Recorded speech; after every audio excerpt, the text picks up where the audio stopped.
I'll bet that you want to be successful.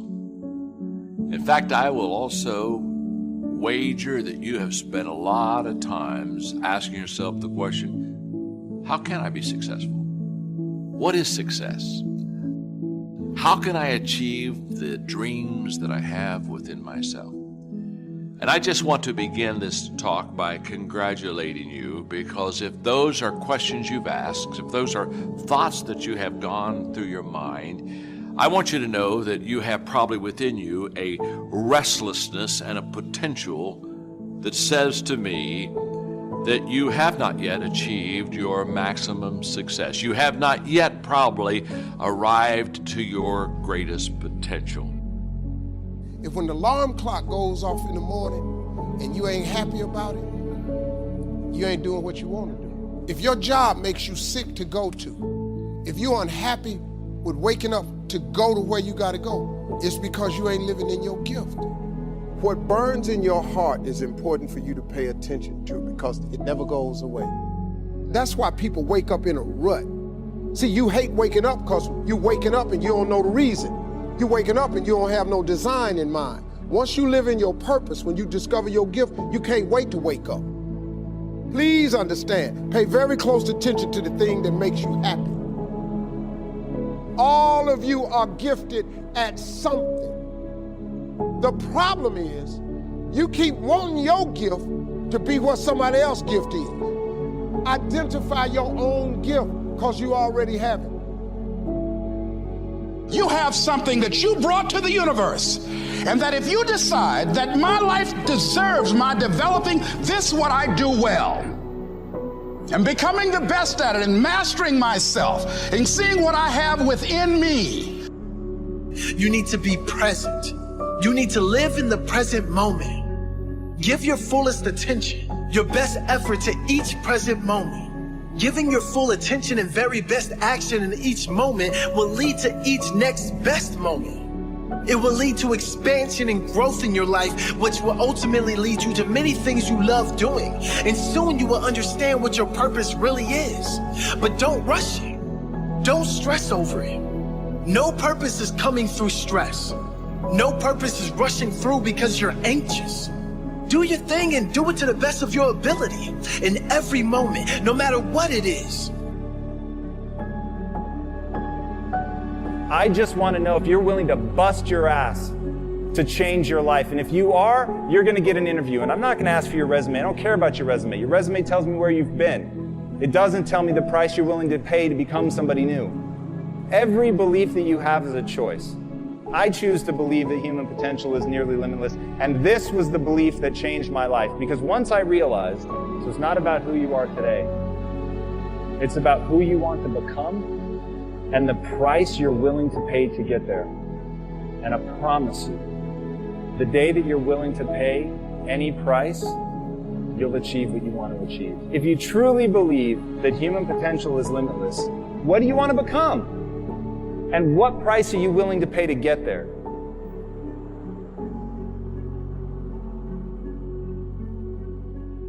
Somebody talks about good health and you're stirred. Right. You need to get a book on nutrition. Get the book before the idea passes and before the emotion gets cold. Go for the book. Start the library. Start the process. Fall on the floor. Do some push-ups. Action. Got to take action. Otherwise, the wisdom is wasted. Otherwise, the emotion soon passes. Unless you put it into a disciplined activity. Capture it. Disciplines is called how to capture the emotion and how to capture the wisdom and translate it into equity. Disciplines. Now, here's what's important about disciplines. All disciplines affect each other. In fact, here's a good philosophical phrase. Everything affects everything else. Nothing stands alone. Don't be naive in saying, well, this doesn't matter. I'm telling you, everything matters. There are some things that matter more than others, but there isn't anything that doesn't matter.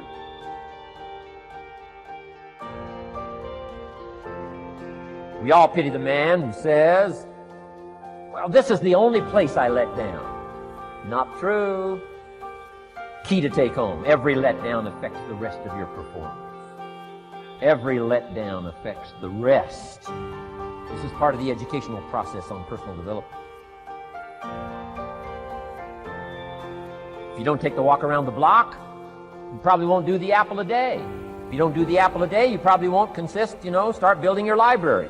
If you don't build your library, you probably won't keep a journal, and you won't take pictures, and then you won't do this, you won't do wise things with your money, won't do wise things with your time, won't do wise things with your possibilities and relationships, and the first thing you know, 6 years of that accumulated, and we say you have messed up. So the whole key to reversing that process now is to start picking up these disciplines. Now here's the positive side. Every new discipline affects the rest of your disciplines. Every new one affects the rest. That's why action is so important. The least action, the smallest action. Take it. Because when you start accomplishing and the value starts to return from that one action, it'll inspire you to do the next one and the next one and the next one. You start walking around the block, it'll inspire you to get an apple. Get an apple, it'll inspire you to get a book. Get a book, it'll inspire you to get a journal. Get a journal, it'll inspire you to grow, develop some skills. All disciplines affect each other. Every lack affects the rest. Every new affects the rest. The key is to diminish the lack and set up the new. And you've started a whole new life process. Fear is so real. In fact, there are probably things that you're afraid of doing right now in your life, in your relationships, at work. And the fact that you're afraid, that's robbing you of all of the experiences that you want to have in your life. I mean, if you're afraid to fly, that's going to limit your ability to travel and see the world or go visit friends. If you're afraid of public speaking, that's going to really limit your ability to express yourself and share your ideas. If you're afraid of talking to your boss or asking for a raise, that directly impacts how much money you make. Or what if you are dreaming of starting a business, or you've already started a new business, but you're afraid to talk to people, and you're afraid to share your business with people? I mean, fear is something that stops us all. Fear is real.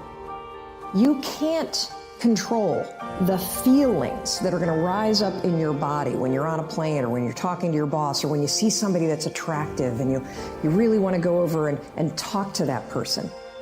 But you can always control what you think, and you can always make a decision about the actions you're going to take. Decide what you want, and then act as if you already had it. Decide what you want and act as if it was already yours. Now, the reason we can act thinking that it's already ours is because not only can we vision the end results, we can also vision the beginning of making it real. So we don't start till it's finished, but it is possible for human beings to finish something before they start. Human beings are the only life on earth that has this incredible capacity to change the course of your life. No other life form can do that. Every other life form except humans seems to operate simply by instinct and the genetic code. Human beings can alter the course of their life. Someone says, don't you have to do the second 6 years like you did the first 6 years? And jot this down. No. No, you don't have to live the second 6 years like the first 6. You can use all the information and all the advice and repairing all of your mistakes and adopting a new and refined philosophy so that the next 6 years can be totally different than the last 6.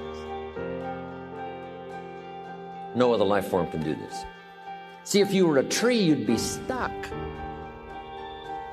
As a tree, if you used up all the nourishment that was around you and you couldn't change location, see, you would die. But that's not true. Human beings can change location, go north, south, east, west, live here for a while, live somewhere else for a while. So that's a note to make. You can greatly alter the course of your life. Hire on the basis of competence, using objective tests, and let the cards fall where they're going to. And don't be afraid to tell people that that's what you're doing. Watch your HR department carefully and make sure that they're not pushing diversity, inclusivity, and equity initiatives, that they're not requiring people to take implicit association tests that hypothetically reveal their unconscious bias, that they're not doing seminars on systemic racism and prejudice, and then they're not making the assumption that unequal outcomes let's say, in terms of hiring in the STEM fields, or in terms of employment in the STEM fields, which, by the way, are radically overestimated unless you gerrymander what constitutes the definition of a STEM discipline. You have to not participate in any of that. And you have to make it known to your peers, who would be other Silicon Valley founders, I would presume, that you're not doing any of that.